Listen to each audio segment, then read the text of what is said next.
Anyway, let's get back to this story first. Yes, okay. So, you, Joe Wild West gives you your Venusaur. And after 2 years, 2 years later... Wow. Joe is holding a tournament on the Cagliostro Islands. There are 3 islands. That kind of gets us back to where we started. Yeah. That kind of gets us back to where we were before with the plot. And the bare bones. Yeah. Okay. So I don't know really how to say this without like giving away the entire plot, but let's just say okay. Once you finish the tournament, you're the champion. Yay! Congratulations. You find out that the tournament is actually not what it seems. Are they ever? No. Whenever you have a tournament like this, there's always an ulterior motive. Always. Yeah. Like there's always like this one, either a participant in the tournament or the guy running the tournament. There's always something wrong. In every fighting game in history, where like there's a tournament, the guy running the tournament 9 times out of 10 is evil. Yeah. Like M. Bison is evil, Shang Tsung is evil, Heihachi Mishima is evil. My first thought was actually Pegasus, but okay. So you win the tournament and you go to claim the prize, and it turns out that actually the person running the tournament, it's actually a trap. And this is like major spoilers, but like you have been warned. Yes. Again, if you don't want spoilers, then you should read my written review rather than this, because there will be spoilers. The main villain. Up until now, we are convinced that it's the leader of the Barebones Brigade, whose name escapes me. Oh, Don Boneyard. That's his name. Don Boneyard. That's one of the more subtle names. Just go with it. I think that it's cool. So you spend the entire tournament trying to stop Don Boneyard from enacting his nefarious schemes, trying to sabotage the tournament. And it turns out that Joe Wild West running the tournament is not the real Joe Wild West. He is the ancient sorcerer Zonga Zonga, who has the ability to insert his own skull into someone else's body and live inside their body, and the other person's skull just kind of hangs out. It can move, it can talk, it can. So hold on a second. So does that mean Don Boneyard is Joe Wild West? Mm-hmm. Yes. Huh. Yes. And well, that's a genuinely interesting twist. Yes, I was amazed because, I mean, Fossil Fighters 1, it was unexpected, it was stupid, but I wasn't expecting alien dinosaurs. Or a giant planet eating a giant ice cream cone. But this is actually a very good twist. So you talk to Don Boneyard, who's really Joe Wild West, and he tells you that he was exploring this ancient ruin on the island when he opened a stone chest and accidentally unleashed an evil. It was the Ark of the Covenant. Yes, except this instead of melting faces, he got possessed. The skull possessed him. That makes 2 Spielberg references. Okay, well, so distracted. So okay, Zonga Zonga has taken over Joe Wild West's body, and he was the one who actually started the tournament because Zonga Zonga, his immortality is only because he can take over other people's bodies. He assumes their body and basically, discards the other one because he doesn't need it. So he's immortal. He can constantly rejuvenate himself just by switching bodies. So he's Orochimaru. I guess. I don't know the records, but that's kind of. Of all, I'd make a statement against Naruto, but actually, of all the things in that show, Orochimaru is one of the few cool ones. So. Anyway, so. Proceed. You find out that there's only one way to defeat Zonga Zonga because, he can't be killed. He just takes over another body. Here's another face palm-worthy moment. You go hunting in the ruin to find this weapon that can be used to knock the skull out of the possessed body. And it's just kind of, it knocks his skull out, and then what you do is you capture the skull and you put it back in the stone chest, because the stone chest is magic, and it seals him in. Okay, so the way you get him out of someone's skull, or get him out of the body, by hitting him with a hammer. And this hammer...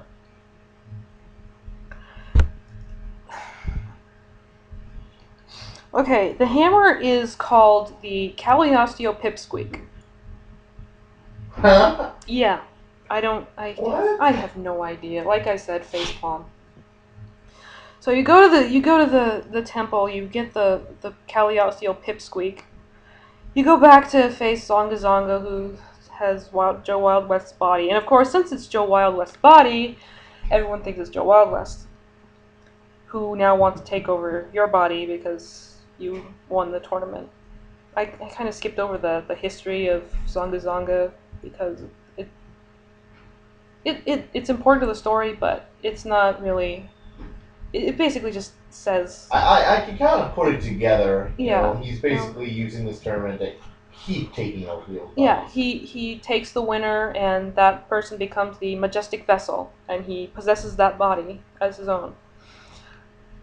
And so you go to fight him, and of course he's the head of the tournament. He owns the islands, and he has the entire security squad on his side.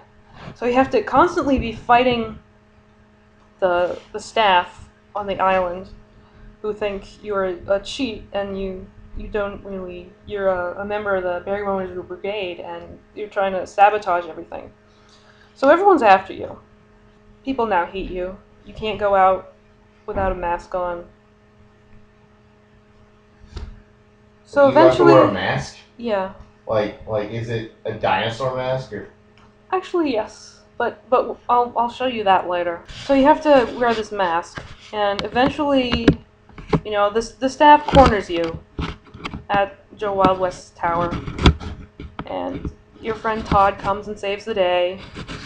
So you go and you fight Zonga Zonga, or Joe Wild West's body, I guess, and you win. He has a pretty tough team, actually, but low speed, so take advantage of that.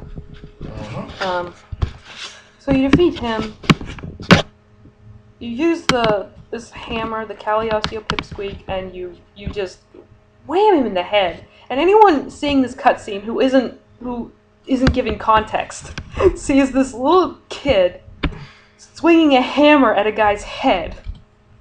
That's a man's head. So you knock the skull out, and that's a really obscure reference, but it actually is slightly relevant. Okay, so the real Joe Wild West is now just a skull, and that's another kind of I wouldn't call it a subplot, but it's an interesting little fact. He walks around with you. He jumps in your pocket, and you carry him around. He, floats or? No, he just bounces. He bounces, and somehow he made himself like a body, or I don't know. Somehow he was Don Boneyard. So he wanted he stays in your pocket. He's your pocket pal. And he's your pocket monster. As soon as you get Zonga Zonga's skull out, Joe Wild West gets back in his real body, and you go chasing the skull around the room. It's pretty funny.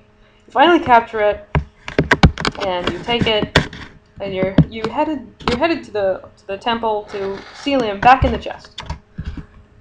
But he's a wily little bugger, and it turns out he snatched one of your friend's bodies instead. So you have Rupert's skull. Who is Rupert? He's the Riku with orange jacket. Oh, okay. A spoiled rich kid, all that. So we get to beat up Riku Kaiba? Oh, we do that a little earlier too. We beat him in the final of the tournament. And he's like the Gary of this game.